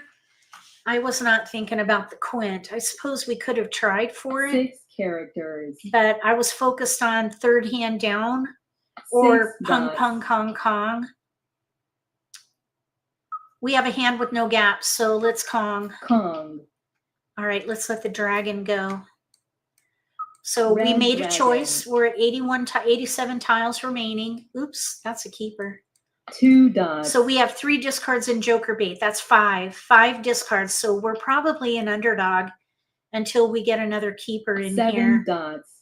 If we can get another keeper before 80 tiles in this next pick, Red dragon. we can probably, yeah, we didn't get a keeper. One North more wind. round, because 80 tiles remaining is the 3rd wall. So if we 7 get bamboos. a keeper, oh, that's our tile. Okay, that's fine. 7 bamboos.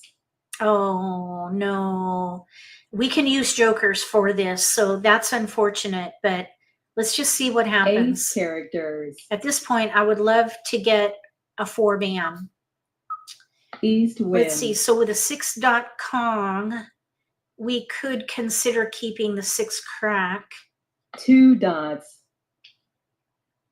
In, yeah, we have 5 discards. South wind. We still have a hand with no gaps, which is good. We can use jokers for the 7. South wind. It is a bummer that 2 are out. Okay, now that changes things a little bit. Let's let the 5 go. 5 So here's bamboos. something else we can think about. 4, 5 4 crack, characters. 6, 7 dot, pung, pung, kong, kong. There's a 4 crack here. That would be a gap hand. Not ideal. 8 dots. But it is an option. Because of the 7 bam being out, we want an option. 5 dots. So let's see if we can get a joker in here 5 bamboos. to represent a 4 crack. Unless we can draw a 4 crack, that would be nice too. 1 character. So we are clearly an underdog. Therefore, we take low risk. Low risk till we have something stronger. The 7 bams hurt because we need to Kong. 5 characters. And we're not ready for that. So we would need 3 jokers to play that hand. That's why I'm looking for an option. 5 characters. There's another one. Okay, there we go. Now we have another 6 recourse characters. here. 6, 7, 8 mixu Kongs. We can ditch the 7 bam. We're going to do 9 6, dots. 7, 8 1 suit Kongs. There's 1 8 dot, 1 7 1 dot. dot. We still are going to need jokers, but at least we only need 2 instead of 4. Nobody wanted the 5 crack. 2, we need 2 jokers there. 4 dots. Joker. West wind. Okay, so let's throw the 7 bam. 7 bamboos. All right, we got 1. This 8 bam might 3 still get us characters. a joker. We'll see. We're coming up to the sweet spot for joker bait. I want to try to get to, let's see. White dragon. Let's wait after this. We'll do the 8 bam after 4 this dots. pick. We don't want to hold a dragon. Green dragon. Kong. Oh my goodness. Okay, they must be playing 6 characters. 3s. They're probably playing 3s with dragons under 3, 6, 4 9 dots. with bams is my guess. 5 characters. All the 4 dots are out, so we're going to let that 5 dot go. Red I dragon. was thinking we could play 4, 5, 6, 7, but the 4 dots are 2 out. dots.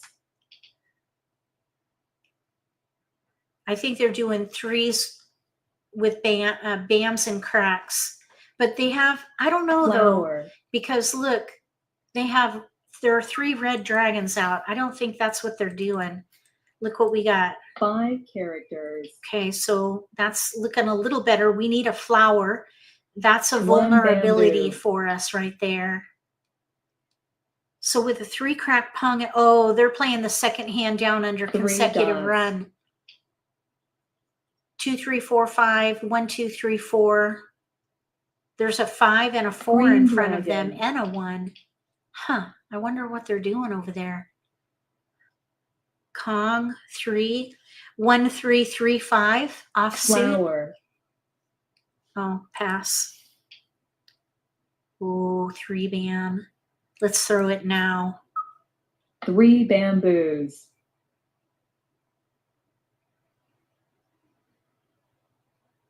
Ooh. Kong. Oh, surprise. I thought it was going to be the player across from us. They could be playing the 4 second hand from the characters. bottom under odds across from us. 1, 3 dot Red or dragon. 3, 5 crack. So they need 1, 3 dot. No, they can't be doing that because there's Flower. 3 1 dots out. We need a flower. All right. So what are they doing with a pung and a Kong? 9 bamboos. 3s under 3, 6, 9. 8 characters. All right, let's just move forward here. 5 sixes are out. Oh, we need to let these 8 bams go. What am I? 5 dots. I don't know though. This player here, Kong West. 2 characters. I don't know if Pung. I don't think we're there. It is 1, 2, 9 3, dots. 4. Oh, 1, 2, 3, 4. Oh my goodness. Yep. 5 bamboos. They're doing 1, 2, 3, 4. There we go. 8 bamboos. So we came a long way with this hand. We got in trouble in the first 4 wall, bamboos. but we're set now. We still, oh, they got it. 1, 4. Thankfully, it's not jokerless. All right, so we got through the game without discarding the winning tile. And we are in 3rd place. So we didn't win, but we also came home a winner because we didn't throw the winning tile. That was our achievable goal.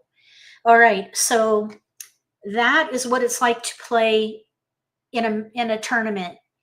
4 games within a period of time. We played within an hour. So that's what it feels like. You're playing against other competitive players, so your level of defense needs to increase. So we have 20 till the top of the hour. We have 60 viewers, so we still have time to play a regular quick mahjong. So I'm going to share my screen, and we'll just play a quick mahjong here.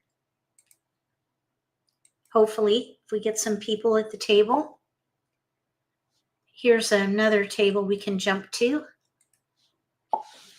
Thank you so much for coming to the live stream.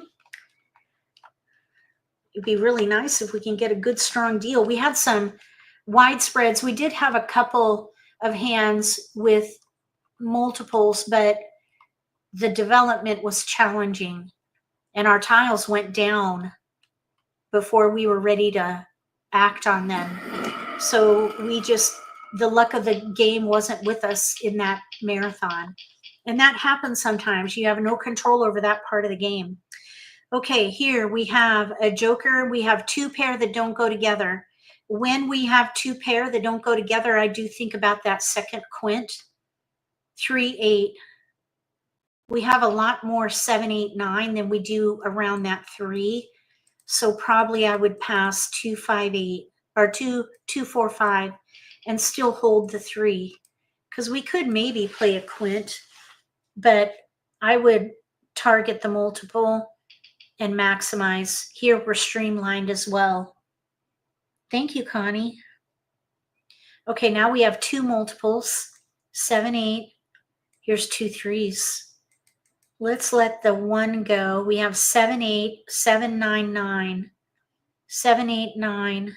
Let's let the 3 go, and then the 9 crack.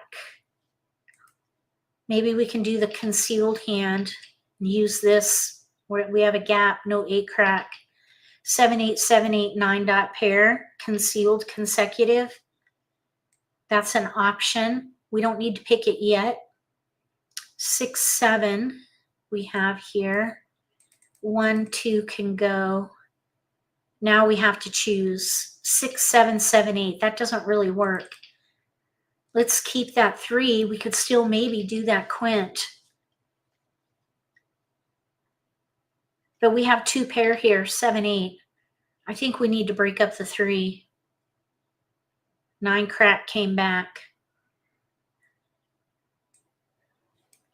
All right, let's just hold it. Oh yeah, we want to keep going. 1 red. Oh, let's break it up. Just didn't pan out.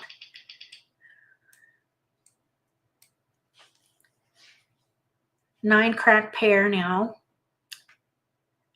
Not really ideal. And at this point, I would not pass like numbers. No, absolutely not. We have 7, 8, 9, 9, 7. Oh, I would consider the quint chow hand here. We'd have to break up pairs though.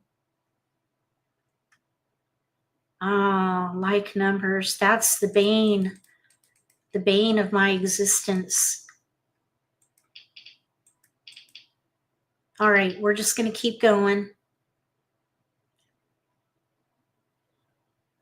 6, 7, 8, 9, 9. 6, 7, 8, bam, 9, 9 pungs. Sixth hand down under consecutive run. We're weak on our flowers.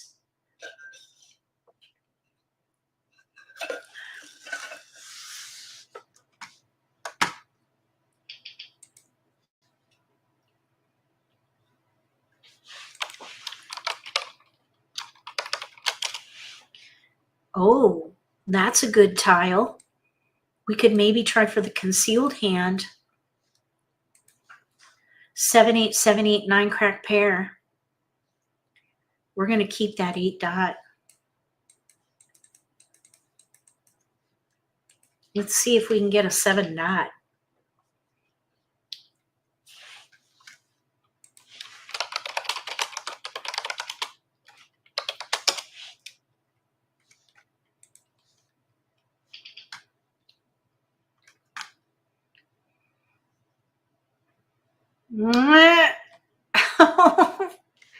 Okay, no, we don't need that. All right, so let's see. You know what we could do in here? Dot. We could do 7 bam, 8 dot, 9 One crack, bamboo. stinking 7 dots from that last game. Okay, so that's a little bit of tilt coming through right there. 1 character. Clearly I was hurt by that 7 bam. Don't take your losses with you. Don't do it. 3 dots. Do not do it. Okay, so I think what I would do here is 7 consider characters. 7, 8, 7, 8, 9 crack pair. Red dragon. 4 discards. Even though we have a gap, we've got our pair. We can use jokers. 8 characters. We would be a contender. Let's define this as a 7. Playing a gap hand is not ideal. 9 dots. We could still maybe do 6, 2 7, 8, characters. 9, 9, but with 1 flower where we need a quint, that is a huge weakness. West wind. Big weakness. 1 character. So we're looking at 7, 8, 7, 8, 9 6 crack dots. pair, concealed consecutive here.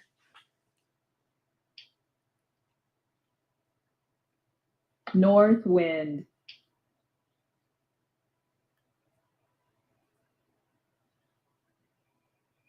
9 dots. Second 9 dot. 9 bam came in. 4 characters. I think I would let the 9 dot go. 9 dots. Yep, for sure now. 7, 8, 7, 8, 9 crack pair. 8 characters. Maybe the flower should go. 8 characters. 4. Let's let the 4 go. 4 bamboos.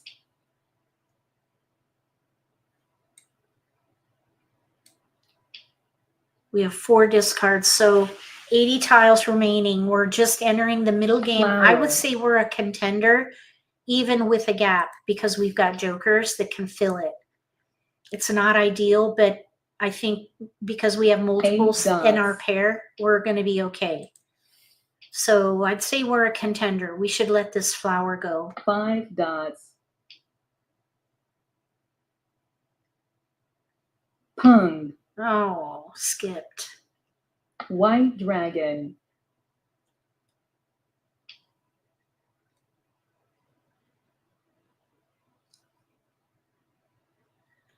Green dragon.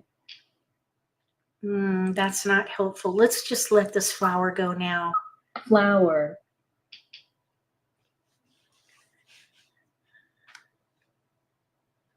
Two characters. 7, 8, 7, 8, 9 concealed consecutive 2 is what we're dots. going for.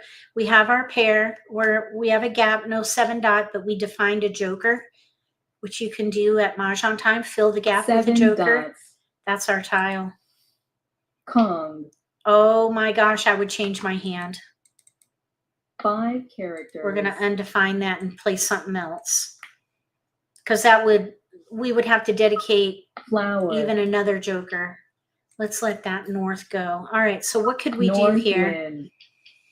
Let's see. We could do, we have 7, 8. Gosh, we might still flower. stick with it. We need a pung of 7s. One 5 more characters. joker and we could do it.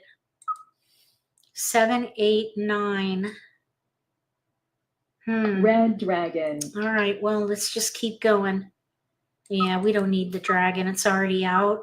Green dragon. I think that 5 bam can go. The 5 crack can go.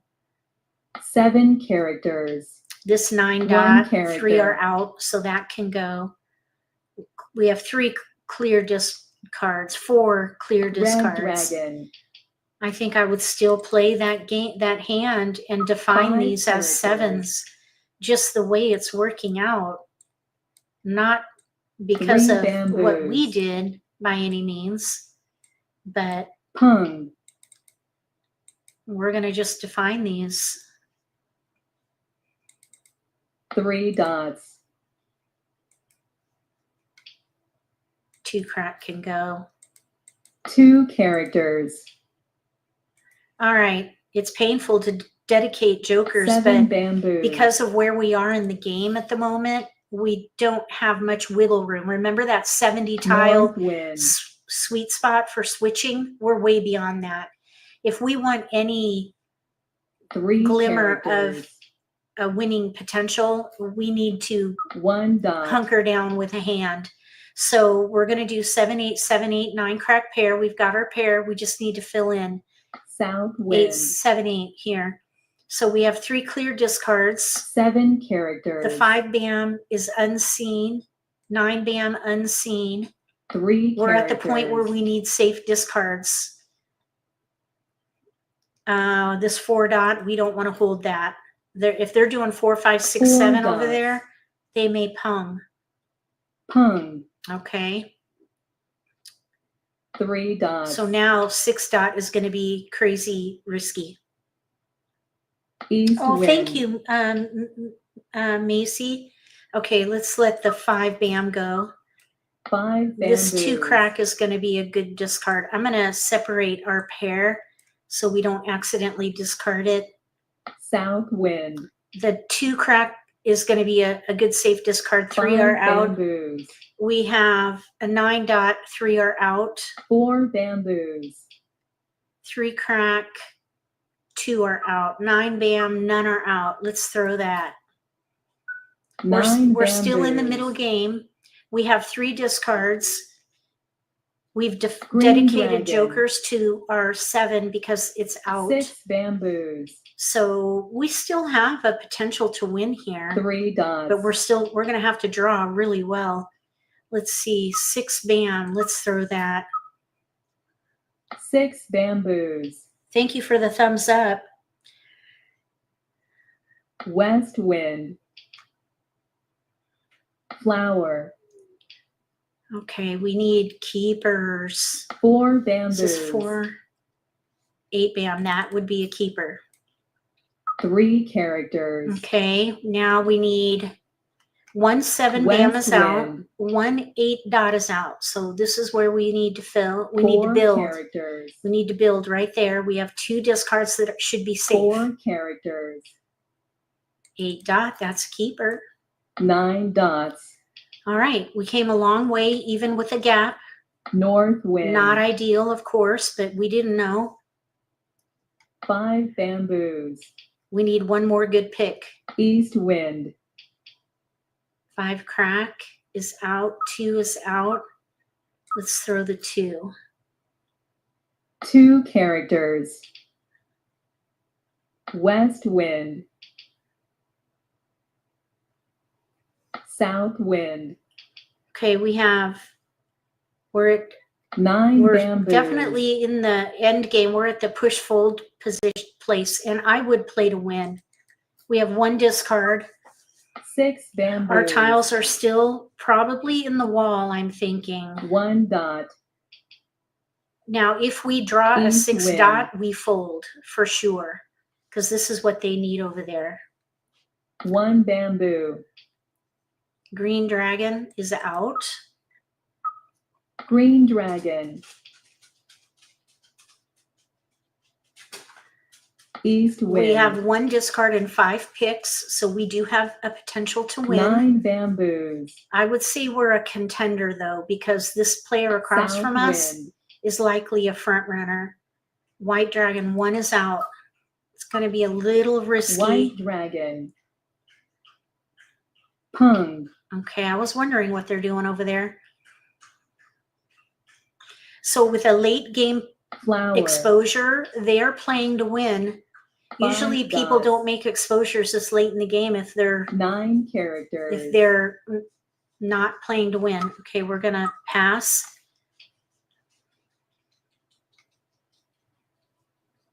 Eight dots. Oh, that's our tile. 2 dot. Okay, it was out recently. 2 dots. I'm hoping that's safe. Pung. Oh, that's weird. It's right here.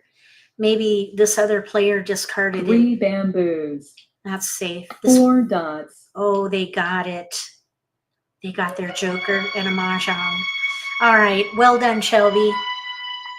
Okay, I think that's going to do it for this live stream. We have 4, 5, 6, 7 pung pung kong kong for Miss Shelby. She is in our community, the MAHJLIFE community. Thank you for playing with me.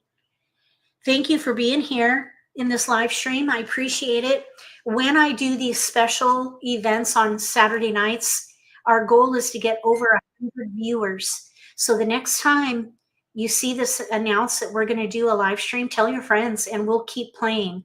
We're at 57, which is wonderful. And I thank you for being here. You're welcome. Thank you very much. We'll try this again and see if we can get over that 100 viewer mark, and we'll just keep it going, keep the games going. You're welcome. Thank you for being here. I'm glad you found it helpful. Now, I want to share with you just a couple of things. We have 3 minutes to the top of the hour. So let me quickly share my website with you, because if you're not familiar with what I do here on this channel, I have live streams 6 days a week now, because I'm actually doing a live stream on Saturdays, but it's for a different version of the game. But I just wanted to show you where you can find information about live streams. If you go to my website, this is my website, MAHJLIFE, and if you click on events, you can go to Let's Play Live Streams. From there, you can see the schedule. We do Nitty Gritty Mondays, every Monday from 1 to 3, and all of these are recorded. So if you can't go to the live stream, you can watch the repost on my YouTube channel. So Monday is Nitty Gritty, 1 to 3. Then we have channel members. I do a special live stream for Obsessed tier members. And then there's a members only for Fanatics on Wednesdays. So 2 special live streams for those members who support my YouTube channel. And then we have Beat the Pro. This is where you register to play with me and beat me at the table. You're in the winner circle and you're eligible to participate in invitational mini tournaments at MAHJLIFE.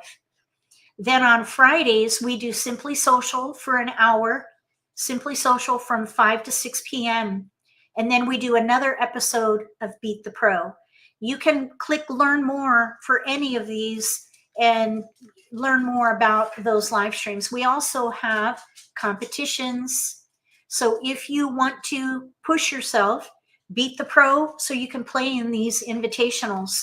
We also have a team league where we use the guild system at Mahjong Time, and you can create a team of 4 players and participate in an elimination tournament lasting 3 weeks in March. So if you want to push yourself, join with friends and join this team league.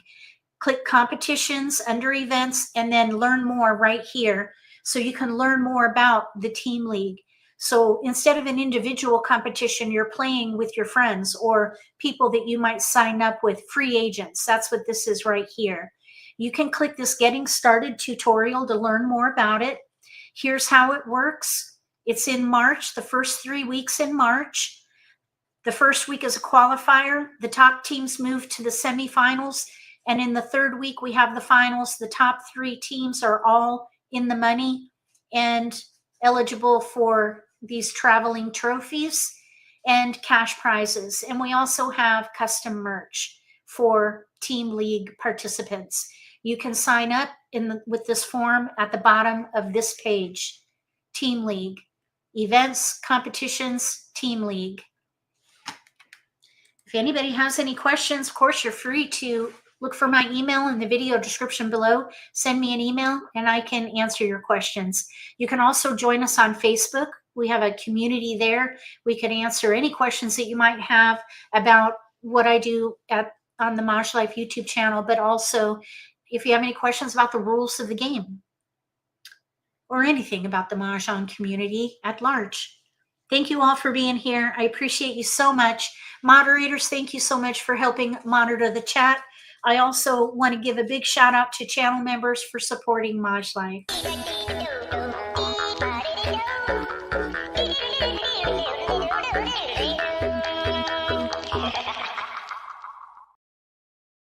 If you like this video, give me a thumbs up.